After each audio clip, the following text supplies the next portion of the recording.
여호와는 나의 목자시니 내게 부족함이 없으리로다. 그가 나를 푸른 풀밭에 놓이시며 쉴만한 물가로 인도하시는도다. 내 영혼을 소생시키시고 자기 이름을 위하여 의의 길로 인도하시는도다. 내가 사망의 음침한 골짜기로 다닐지라도 해를 두려워하지 않을 것은 주께서 나와 함께 하심이라. 주의 지팡이와 막대기가 나를 안위하시나이다. 아멘. 자리에 앉으시기 바랍니다. 우리 지난주에 예수 안에서 우리는 여호와 하나님을 만난다, 부활하신 주님을 개인적으로 경험한다, 그런 말씀을 드렸죠. 그렇게 될 때 객관적인 신앙이 주관적인 신앙으로 승화된다. 그래서 내가 만난 주님이, 하나님이 나의 목자가 되고 또 나를 인도하시게 된다, 그런 설교를 했습니다. 그런데 우리가 꼭 기억해야 되는 것은 우리가 부활하신 하나님을 주님을 만나는 일, 또는 하나님을 만나는 일, 그래서 그 하나님을 모시고 섬기는 일은, 그리고 그 과정은 꼭 바울처럼만 되는 것은 아니라고 하는 것입니다. 우리가 여기 여러분들이 계시지만 인격과 인격이 만나는, 사람과 사람이 만나는 방법과 길은 다 다릅니다. 어떤 사람은 고등학교 때 친구로 만나고요, 어떤 사람은 친구의 친구로 만나고, 어떤 사람은 대학교 동창으로 만나고, 어떤 분은 같은 교회 다니다가 만나고, 어떤 분은 내 자식들끼리 친구를 해서 만나잖아요. 사람과 사람이 만나는 방식도 이와 같이 다 다른 것처럼 우리가 하나님을 만나는, 하나님의 인격과 우리의 인격이 만나는 과정도 다 다를 수 있다는 것입니다. 그래서 새로운 전도가 온다라고 하는 책을 쓴 존 핀이라고 하는 사람의 글을 읽어보면, 그가 하나님을 만난, 부활하신 주님을 만난 경험을 그리스도인들에게 설문조사를 해봤더니 인격적으로 하나님을 만난 사람들 가운데서 31%만 극적인 경험을 통해서 예수를 만났다는 거예요. 그러니까 꼭 바울처럼 그렇게 극적인 경험을 통해서 예수를 만난 사람은 31%고요. 점진적으로 또는 내가 아는 듯 모르는 듯 이렇게 주님을 만난 사람이 69%라는 거예요. 그러니 꼭 살아계신 여호와 하나님을 만나서 그분을 나의 목자로 삼는 것은 바울과 같은 경험을 꼭 요구하는 것은 아니다, 그렇게 여러분이 이해하면 됩니다. 그래서 성경에 보면 바울은 좀 더 적극적이고 그리고 또 아주 극적인 다메섹으로 가는 도중에 예수를 만난 체험을 강조하지만, 사도 요한이 쓴 요한복음에 의하면 한 사람이 믿는다고 하는 것은 어둠으로부터 점점 더 빛으로 나아가는 것을 믿음이라고 얘기합니다. 그러니까 어둠에서 빛으로 나아가는 것은 순간적이지 아니고 그건 점진적일 수 있는 거죠. 예를 들어 성경에 부활하신 주님을 만난 제자들 가운데 엠마오로 가는 두 제자가 있었습니다. 근데 이 엠마오로 가는 두 제자는 부활하신 주님이 찾아왔지만 그분이 주님이신지 알지 못합니다. 바울과는 사뭇 다른 경험을 하는 것이죠. 그래서 그날 해가 지도록 하루 종일 주님과 동행합니다. 그리고도 그분이 주님인지 몰랐어요. 단지 그 마음이 뜨거워지는 것을 느꼈을 뿐입니다. 그러다가 날이 저물어서 한 집에 유숙하게 되었는데 이 두 제자가 자기와 동행했던 그분을 같이 유숙하자고 초청합니다. 그리고 저녁에 식사를 차려놓게 되자 주님이 음식을 가지고 하나님 앞에 감사하시고 나눠주시는데, 그때서야 그분이 주님이신 것을 발견하게 되는 것입니다.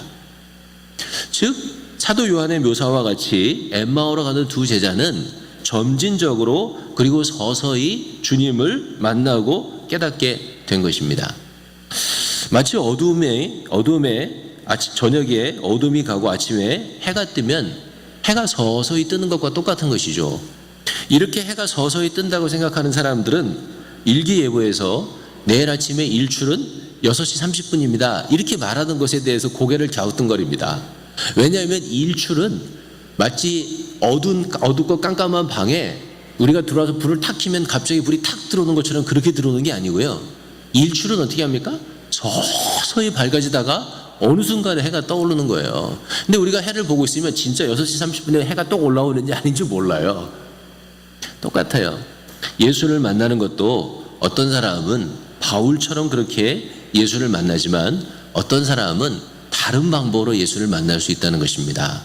그렇다면 다른 사람이 살아계신 예수를 만난 경험도 소중하고 존경해야 되지만 내가 예수를 만난 것도 소중한 것입니다. 그것을 감사하시고 또 그것을 기뻐하시고 또 주님과의 만남을 언제나 하나님 앞에 내가 정말 고마워할 수 있는 그런 여러분들 되시기를 주님의 이름으로 부탁합니다. 똑같은 의미로 주님을 만나는 은혜를 풍성히 받았음에도 내가 주님을 만났는지도 모르는 분들이 계십니다. 예를 들어 유기성 목사님의 글을 보니까 이런 글이 있었어요. 한 번은 중국에 가서 코스타 집회를 했는데 마지막 날 집회가 되었답니다. 근데 집회 시작하기 전에 어떤 청년이 눈물을 흘리면서 자기를 찾아왔대요. 그리고 목사님에게 이렇게 얘기했다는 것입니다. 목사님, 어떻게 하면 은혜를 받을 수 있겠습니까? 많은 사람들이 다 집회에 참여해서 은혜를 받는 것 같은데 저만 아무런 은혜를 못 받는 것 같습니다. 그렇게 이야기를 했답니다. 근데 목사님이 이 청년을 볼 때 이 청년은 이미 너무나 큰 은혜를 받고 있는 것으로 보였다는 거예요. 왜냐하면 집회에 참석해서 하나님이 은혜를 주지 않는다면 눈물을 흘릴 수가 없는 거죠. 그래서 그 청년에게 이렇게 이야기했답니다. 너는 왜 그렇게 우냐? 그런데 그러자 그 청년이 당황해서 글쎄요 그러더래요. 그래서 목사님이 너는 너무나 은혜를 지금 강하게 받고 있는 거야. 그러니까 오늘 밤에 하나님 앞에 기도하면서 하나님 저에게 주신 은혜 감사합니다. 이렇게 애통하며 간절한 마음이 생긴 것도 주님의 은혜인 줄로 믿습니다. 그러므로 이 은혜에 감사합니다. 오늘 밤에 나에게 더 역사해 주세요. 그렇게 기도하라고 이야기했다는 거예요. 그리고 그날 저녁에 그 청년은 하나님의 더 큰 은혜를 경험하게 됐다고 합니다. 사랑하는 성도 여러분, 여러분이 이 아침에 교회에 나오신 것도 하나님의 은혜가 있으니까 나온 거지 그냥 나온 게 아니에요. 우리도 하나님 앞에 하나님이 이미 내게 주신 은혜에 감사합니다. 더 큰 은혜를 나에게 부어주십시오. 그렇게 기도할 수 있게 되기를 바랍니다. 여러분도 다 여기 이미 주님을 만난 경험이 있는 분들이 거의 대부분이라고 저는 생각해요. 단지 과정이 달랐을 뿐이죠. 만약에 그것을 믿는다면 여러분이 그 주님과 만났던 것을 기뻐하고 행복해 하시고 감사하시고 자랑스럽게 여기시고 그 주님과의 사귐을 더 깊이 이루어 나가게 되시기를 주의 이름으로 부탁합니다. 23편 1절을 다시 한번 읽어보겠습니다. 여호와는 나의 목자시니 내게 부족함이 없으리로다. 이제 여호와는 나에까지 설교를 한 거예요. 이제 목자에 대해서 좀 설교를 해보겠습니다. 자, 여호와는 나의 목자다 그렇게 말하는 것은 나는 주님의 양이다 그렇게 말하는 것과 동일한 고백입니다. 그러면 목자와 양은 어떤 관계일까요? 양을 키워본 적이 없는 분들은 좀 어렵죠.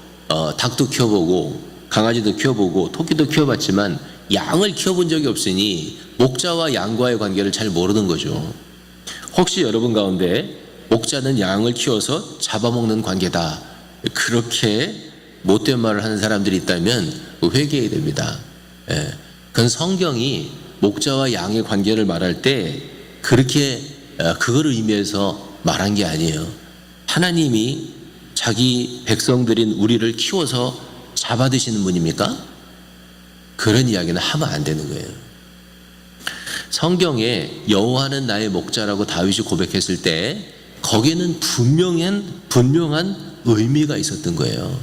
그럼 다윗은 여호와는 나의 목자라고 고백할 때 다윗은 어떤 의미로 고백했을까요?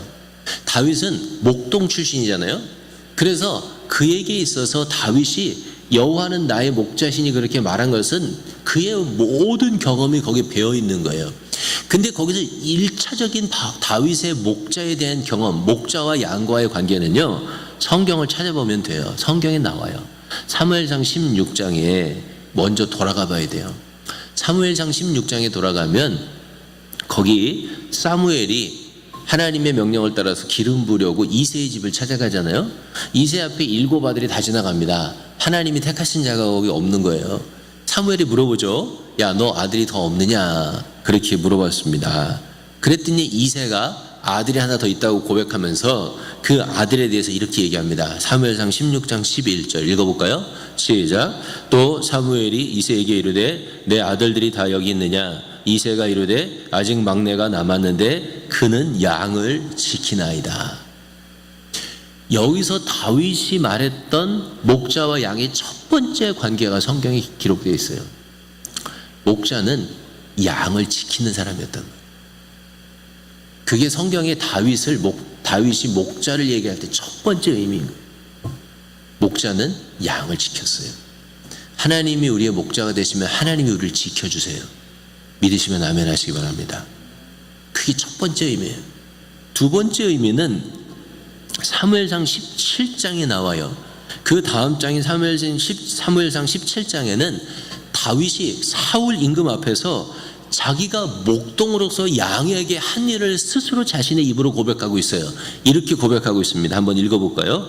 17장 34절 35절 시작. 다윗이 사울에게 말하되 주의 종이 아버지의 양을 지킬 때 사자나 곰이 와서 양떼에서 새끼를 물어가면 내가 따라가서 그것을 치고 그 입에서 새끼를 건져내었고 그것이 일어나 나를 해하고자 하면 내가 그 수염을 잡고 그것을 쳐 죽였나이다. 아멘. 다윗이 목자로서 했던 첫 번째 일은 양을 지키는 거였어요. 두 번째 일은 양이 일이나 늑대에게 또는 사자나 곰에게 물려가잖아요. 죄송합니다. 물려가면 목자였던 다윗은 그 짐승을 쫓아갔어요. 그리고 그 짐승을 잡아갖고 그 짐승을 쳐 죽이면서 그 입에서 양을 다시 구해왔어요. 그게 다윗이 말하는 목자의 모습인 거예요. 다윗이 여호와는 나의 목자시니 그렇게 말했을 때 다른 의미가 있었던 게 아니에요. 다윗은 자기가 목자로서 양에게 행했던 그것을 분명히 기억하고 있었고 그 기억 가운데 하나님을 자신의 목자라고 고백했다는 거예요.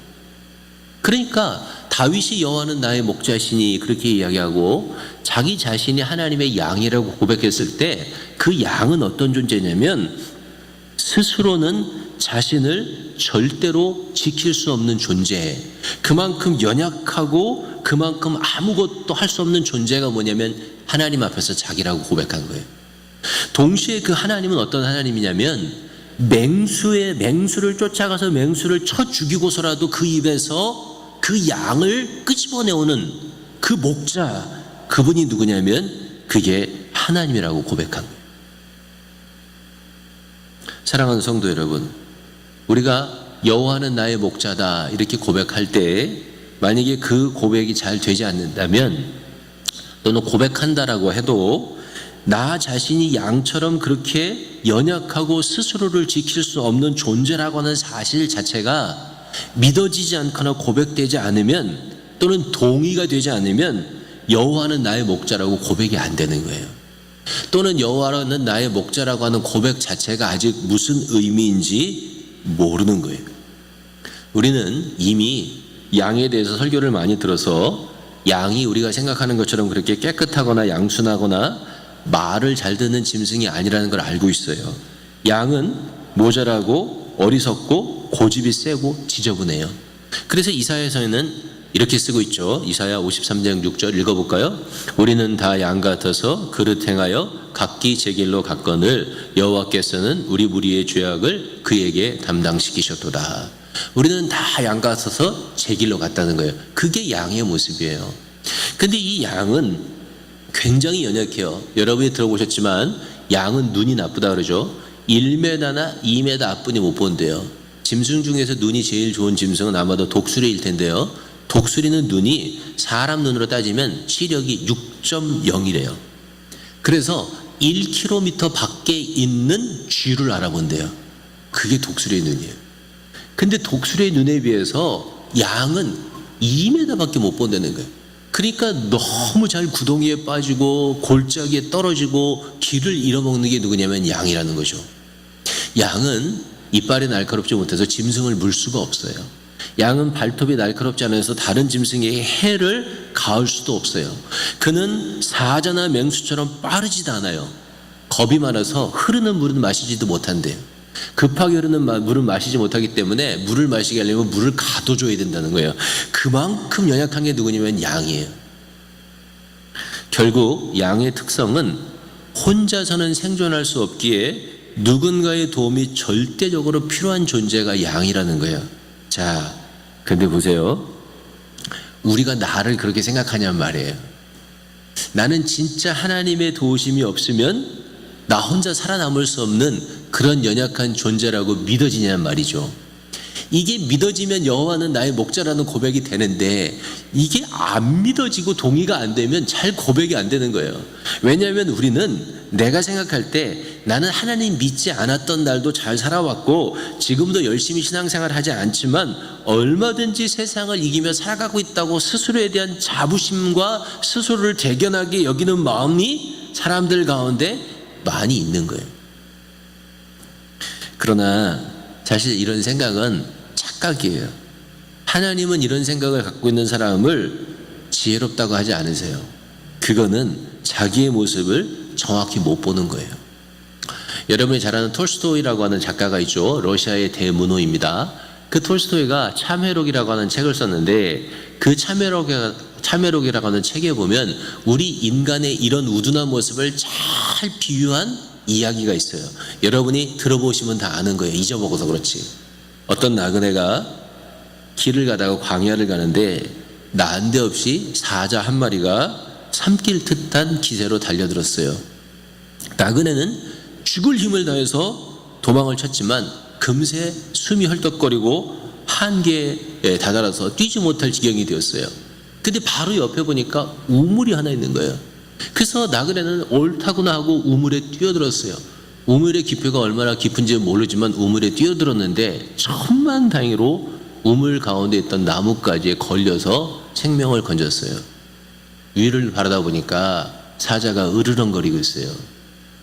밑을 바라보니까 그 우물이 그렇게 깊진 않은데 밑에는 독사들이 우글거리고 있는 거예요. 진퇴양난이에요. 올라갈 수도 없고 내려갈 수도 없어요. 그래서 너무 힘들어서 옆을 바라보니까 글쎄 자기가 걸려있는 옆에 나뭇가지에 꿀벌들이 거기다가 집을 치고 그 꿀을 만들었는데 꿀이 흐르고 있는 거예요. 나그네가 기진맥진해서 그 꿀을 먹는데 너무 맛있는 거예요. 이 나그네는 위에 사자가 있다는 것도 잊어버리고 밑에 독사가 있다는 것도 잊어버리고 그 꿀을 먹는데 취해서 정신을 잃어버렸다는 거예요. 그게 뭐냐면 그게 우리 인간의 모습이라고 톨스토이가 비유했어요. 그게 우리 인간의 모습이라는 거예요. 사랑하는 성도 여러분, 다윗 왕은 40년간 왕위에 있었고 팔레스타인 일대를 점령하여 이스라엘을 강대한 나라로 추석을 놓은 사람입니다. 근데 그는 알고 있었어요. 뭘 알고 있었냐면 자기가 얼마나 연약한 존재라는 것을 알고 있었어요. 그는 사울에게 쫓겨다니면서 자신의 생명을 지키기 위해서 그렇게 고생했던 시간을 알고 있었어요. 그는 블레셋의 왕 앞에 가서 미친놈 행세를 했던 자기 자신이 얼마나 연약한 존재라는 걸 알고 있었어요.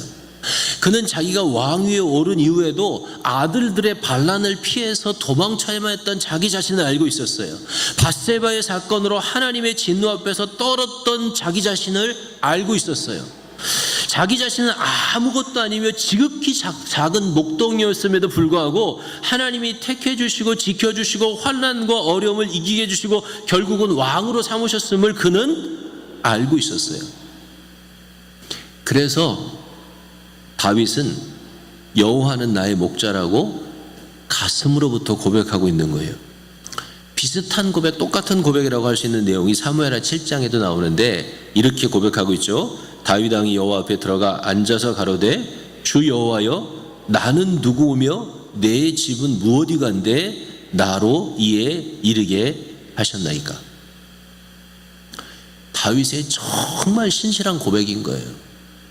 자기는 아무것도 할 수 없는 연약한 존재인데 하나님이 나를 지키시고 하나님이 나를 도우시고 내 목자가 되셔서 여기까지 인도하셨다는 거예요.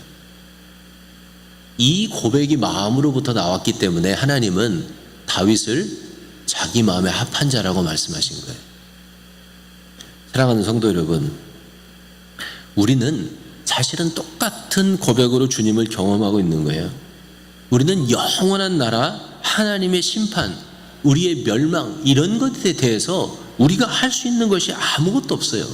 우리는 내가 태어나고 싶은 날 태어나지 않습니다. 내가 죽고 싶은 날 죽는 거 아니에요. 내가 결정할 수 있는 권한이 아무것도 없어요. 우리는 죄 중에서 태어나고 죄를 밥 먹듯이 짓고 어떤 사람은 그게 죄인지도 모르고 살아가다가 영원한 지옥에 떨어질 수밖에 없는 존재가 누구였냐면 우리였단 말이에요. 성경에 있는 대로 하면 우리는 사단에게 종노릇 하면서 사단이 원하는 일만 했던 그런 악한 존재들입니다. 그런데 보세요. 그렇게 철저하게 무능한 우리들에게 주님이 찾아오신 거죠. 마치 다윗이 경험한 목자가 맹수의 입에 물려있는 새끼를 구하기 위해서 생명을 걸고 그 맹수를 쳐주기로 갔던 것처럼 주님은 우리 인류를 물고 지배하고 있는 악한 마귀의 사단을 이기고 그 가운데서 우리를 구해내기 위해서 자신의 생명을 십자가에 주셨다는 거예요. 그러니까 사실 그런 면에서 주님이 없이는 우리 자신은 구원의 소망 자체가 없었던 아주 연약한 존재들이 바로 누구냐면 우리라고 하는 거죠. 이 사실을 뼛속까지 깨닫고 주님 정말 나는 아무것도 아니고 무능한 존재였는데 주님만이 내게 소망이 되십니다. 주님만이 내게 희망이 되십니다. 그걸 고백할 수 있을 때 그게 가슴부터 올라올 때 그게 뭐가 돼요? 여호와는 나의 목자라고 하는 고백이 되는 거예요. 1절의 마지막 부분을 살펴볼 텐데 여호와는 나의 목자시니 내게 부족함이 없으리로다. 그렇게 쓰고 있죠. 부족함이 없으리로다. 여호와가 나의 목자가 되시면 좋은 일이 많아요. 예수 믿는 게 좋은 게 그거죠. 여호와가 나의 목자가 되시면 이제 다음 주에도 설명하겠지만 오늘 주시는 여호와가 나의 목자가 되셔서 좋은 것은 뭐냐면 부족함이 없는 거예요. 부족함이 없는 거 얼마나 좋아요. 부족함이 없는 것을 위해서 기도하잖아요. 저도 부족함이 없도록 하나님 앞에 기도를 자주 합니다. 하나님, 부족함이 없는 사랑을 하게 해주세요. 부족함이 없는 목회를 하게 해주세요. 부족함이 없는 가정이 되게 해주세요.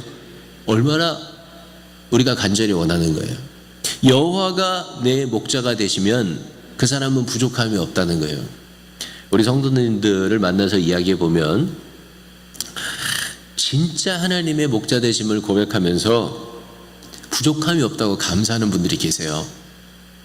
참 정말 좋은 신앙의 그런 모범입니다. 어떤 분들은 늘 부족하기 때문에 하나님께서 부족함을 채워주시라고 기도하는 분들이 계세요. 그런 분들에게는 하나님이 채워주시게 되는 은혜를 허락하여 주시기를 주의 이름으로 부탁합니다. 근데 어떤 분들은 하나님이 나에게 부족함이 없이 채우신다고 하는 사실에 고개를 젓는 분들이 계세요. 내가 평생 예수를 믿고 오랫동안 주님을 나의 목자로 삼아왔지만 부족함이 없이 주시진 않는다고 생각하는 분들이세요. 우리가 부족함이 없이 주시는 하나님을 경험하여 알려면 꼭 두 가지를 생각해 봐야 돼요. 그 첫 번째는 뭐냐면 나는 주님을 목자라고 고백한다고 할지라도 내가 주님과 함께 살고 그 주님과 같이 걷고 있느냐를 물어봐야 돼요. 주님이 목자라고 하더라도 내가 주님과 함께 살고 있지 않고 주님과 함께 걷고 있지 않다면 부족함이 없는 은혜를 경험할 수 없는 거죠. 왜냐하면 성경에는 보세요. 성경에는 양만 나오는 게 아니고요. 성경에는 양도 있고요, 이리도 있고요, 염소도 있어요. 근데 양도요, 우리 안에 들어와 있는 양이 있고요, 우리 밖에서 헤매고 있는 양도 있고요, 길을 잃어버린 양도 있고요, 아직 우리 안에 들어오지 않은 양도 있단 말이에요. 그러면 목자 되신 주님이 우리에게 부족함이 없이 채워주신 은혜를 누리려면 반드시 그 양은 어디에 있어야 돼요? 우리 안에 있어야 되는 거예요. 목자이신 주님의 인도하심을 따라가야 부족함이 없는 것을 경험하는 것이지 내가 주님의 양인 것은 확실한데 나는 길을 잃어버렸어요. 주님 안에 있지 않아요. 그러면 하나님이 주시는 풍성함과 부족함이 없는 은혜를 경험할 수 없는 거죠. 그러니까 내가 평생 예수를 믿었어도 하나님이 주시는 부족함이 없이 채우시는 은혜를 받지 못했다 그러면 첫 번째 물어봐야 되는 것은 뭐냐면 나는 우리 안에 있는 양인가? 라고 하는 거예요. 두 번째는 하나님이 나에게 부족함이 없이 채워주심에 대해서 오해하고 있지 않은가 물어봐야 돼요. 그 오해는 여호와가 나의 목자가 되시면 인생에는 아무런 어려움이 없어야 된다고 믿는 거예요. 목자가 있는 양이라도 인생의 길은 험할 수 있다고 하는 사실을 깨달아야 돼요. 이스라엘 백성이 애굽을 나와서 가나안 땅으로 가는 그 길은 목자 되신 하나님이 불기둥과 구름기둥으로 이스라엘 백성을 인도하시는 길이었어요. 근데 그 길에도 봄, 여름, 가을, 겨울이 있었어요. 그 길에도 밤과 낮이 있었어요. 그 길에도 사망이 있었고 광야가 있었고 산지가 있었고 평야가 있었어요. 우리가 여호와 하나님의 부족함이 없으신 목자 되심을 인정하지 않는 가장 큰 이유는 뭐냐면 이거를 안 받아들이려고 그러기 때문에 그래요. 나는 예수 믿고 예수님이 나에게 목자가 되시고 부족함이 없이 채우신다고 한다면 이런 불행은 나에게 없어야 된다고 생각하는 거예요. 이런 어려움은 나에게 없어야 된다고 생각하는 거예요. 이런 고난은 있으면 안 된다고 생각하는 거예요. 그렇지 않아요.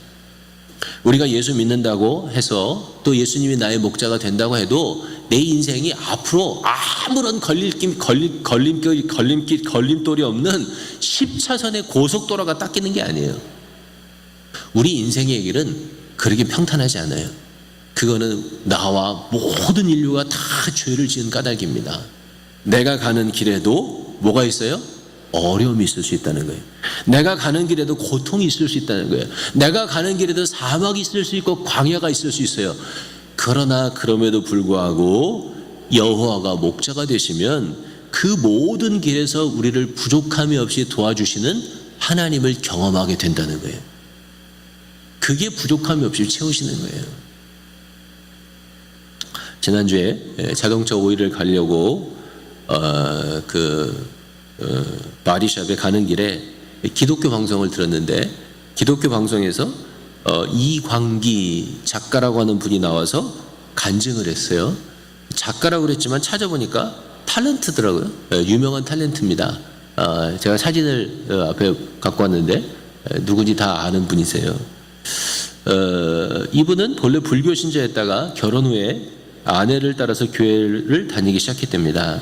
결혼 후에 하나님의 은혜로 무명 시절을 끝내고 태조 왕건에서 신검 역할을 했고요. 그 다음에 해피타임에 고정으로 출연하면서 잘 나가는 시간을 보냈답니다. 그런데 그렇게 신앙생활은 열심히 안 하고 그냥 아내의 기도 덕에 교회를 가끔 가고 그러는 신앙생활을 하고 있었대요. 그러던 2009년에 뜻하지 않은 어려움을 겪게 되었습니다. 그 뜻하지 않은 어려움은 뭐냐면 아들 하나 딸 하나를 가지고 있었는데 2009년 11월에 7살 난 아들 석규가 감기가 걸렸는데 낫지 않는 거예요. 그래서 병원에 이거 병원 저 병원 전전하다가 큰 병원을 갔는데 신종 플루에 걸렸다고 하는 진단을 받았대요. 그런데 너무 안타깝게 이 신종 플루에 걸린 아이가 제때 약을 투여하지 못해서 몇 주 만에 죽어버렸어요. 신종 플루는 독감보다도 치사율이 낮대요. 그런데 아들이 죽은 거예요. 아들을 너무 사랑하고 아빠를 잘 따랐던 아들을 잃고 난 이광기 씨는 너무나 큰 슬픔에 잠겨서 잠정적으로 방송을 다 중단하고 어렵고 힘든 시간을 보내게 됐답니다. 그러던 어느 날 집에 들어갔는데 아들이 가지고 놀던 장난감을 부둥켜 안고 우는 아내를 봤어요. 그게 너무 마음이 아프고 속상해서 아파트 옥상에 올라갔답니다. 아파트 옥상에 올라가서 밑을 내려다보면서 아유 나도 죽어버려야 되겠다. 그런 마음을 가지고 난간에 기대섰는데요. 그때 갑자기 바람이 자기를 싹 불면서 바람이 자기를 옥상 뒤로 밀어내는 경험을 했대요.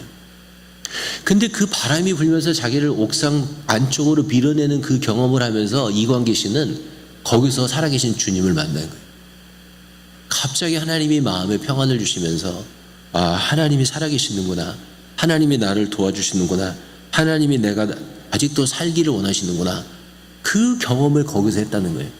그리고 나서 그 다음부터 새벽 예배도 열심히 나가는 열성적인 신앙이 되었답니다. 그는 가장 어렵고 힘든 순간, 가장 큰 슬픔의 시간에 바람 가운데서 주님을 만났고 주님과 동행하는 삶을 배우기 시작한 거예요. 2009년에 아들을 잃은 그는 2010년에 새로운 하나님의 역사를 경험하게 되는데 2010년에 IT에서 대지진이 있었어요. 우리가 다 알죠. IT에서 큰 지진이 있어서 많은 아이들이 죽었습니다. 근데 그때 본인의 신앙생활을 열심히 하게 됐기 때문에 아까 우리 그림에다 봤지만 월드 비전과 함께 IT의 구호 사역을 위해서 참가를 하게 됐어요. 불과 자기 아들이 죽은 지 3개월 후였다고 합니다. 그 IT의 그 구호 사역을 위해서 월드 비전하고 같이 갔는데 거기서 누구를 만났냐면 세손이라고 불리는 IT의 고아를 만나게 돼요. 근데 그 고아가 자기가 가서 이렇게 안아주려고 이렇게 팔을 벌려서 이렇게 그 아이를 부르는데 그 아이가 자기한테 달려와서 자기를 와락 끼워안더라는 거예요.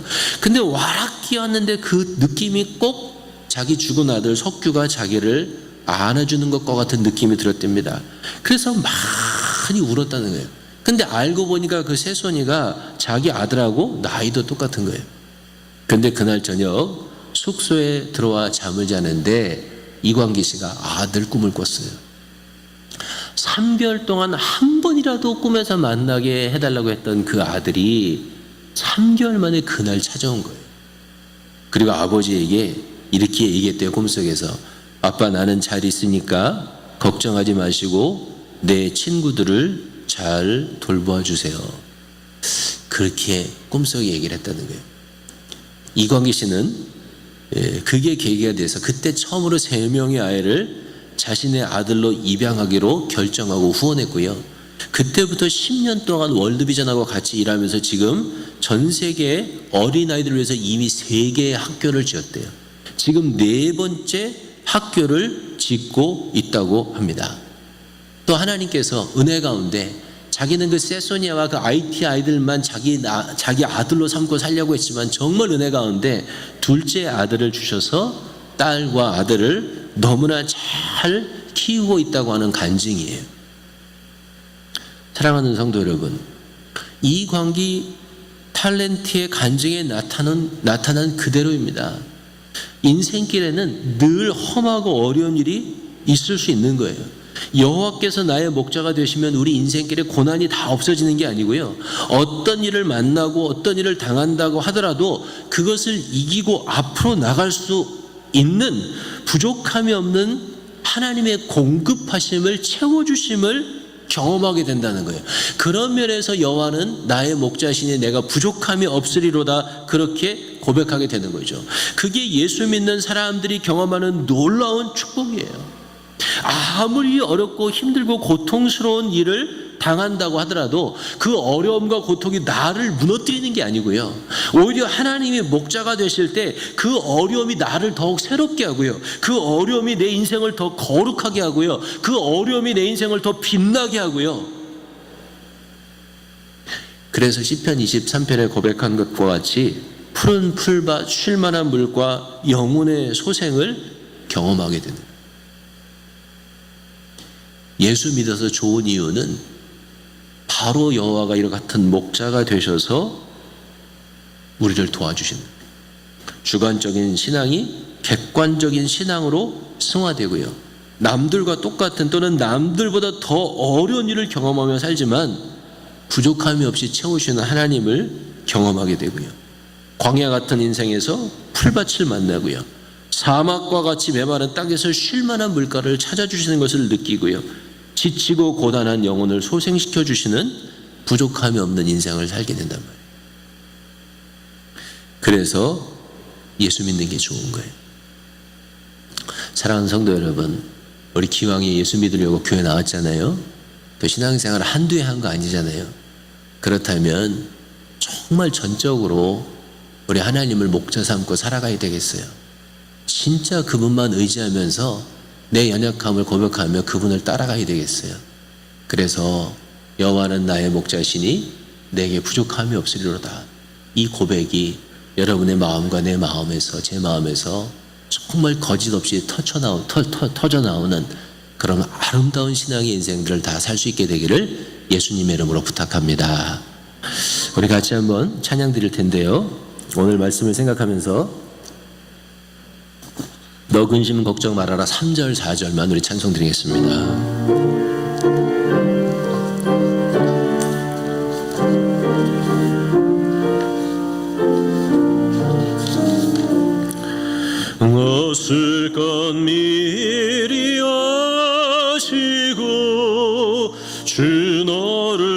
지키리.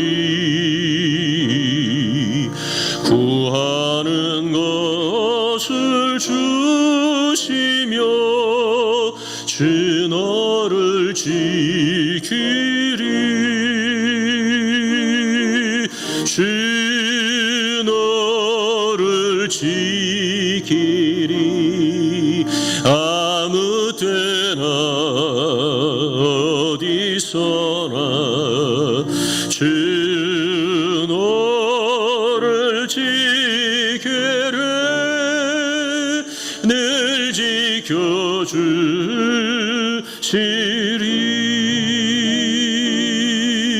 어려운 시험 당해도 주 너를 지키리. 구주의 품에 거하라. 주 너를 지키리. 주 너를 지키리. 아무 때나 어디서나 주 너를 지키리. 늘 지켜주시리.